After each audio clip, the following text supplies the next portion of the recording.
Assalomu alaykum, hurmatli ustozlar. Men Bobkent tuman 42-umrta ta'lim maktabi direktori Fayzullayeva Mahbuba Zoirovna bo'laman. Mana sanoqli kunlardan keyin yangi 2026-yilni kutib olamiz.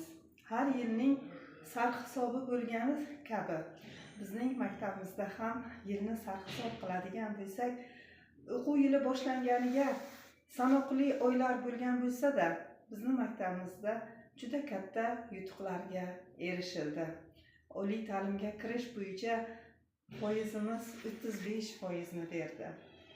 Mana yaqinda bo'lib o'tgan fanlar olimpiadasining tuman bosqichida faol aktiv o'quvchilarimiz ona tili fanidan 2 va 3 o'rinni egallashga muvaffaq bo'ldilar. Shu yil yangi ishga qabul qilingan xodimlarimizning bir nechalari esa 2 toifani olishga muvaffaq bo'ldilar. Sport yo'nalishi bo'yicha bir qator o'quvchilarimiz turli xil medallarni olishga muvaffaq bo'ldilar. Bu albatta bizning va jamoamizning yutuqlari hisoblanadi.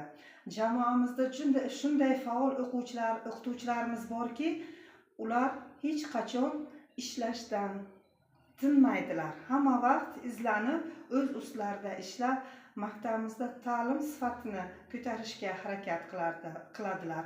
Bulardan Zakirova Nargiza, Umarova Maqsuda, Amonova Ma'rifat, Qurbonova Kimyoxon, Fayziyeva Farida, Narziyeva Gulmira va bularni yana qator qilib aytishimiz mumkin. Mana bu o'quvchilarimizni va o'qituvchilarimizni yutug'i bizning ham, maktabimizning ham yutug'i hisoblanadi.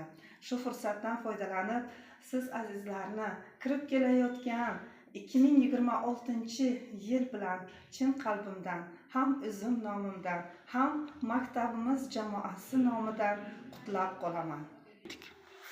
Jamoamizda shunday ustozlarimiz borki, ular milliy va xalqaro sertifikatlarga ega.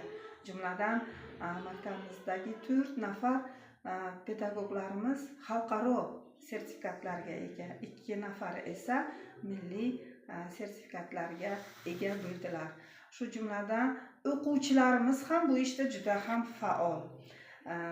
4 nafar o'quvchimizda xalqaro sertifikatlari bor. 4 nafar o'quvchida esa milliy sertifikatlarni olishga muvaffaq bo'lganlar. Bular hammasi bizning maktabimizni reytingini ko'tarishga alohida yordam beradi.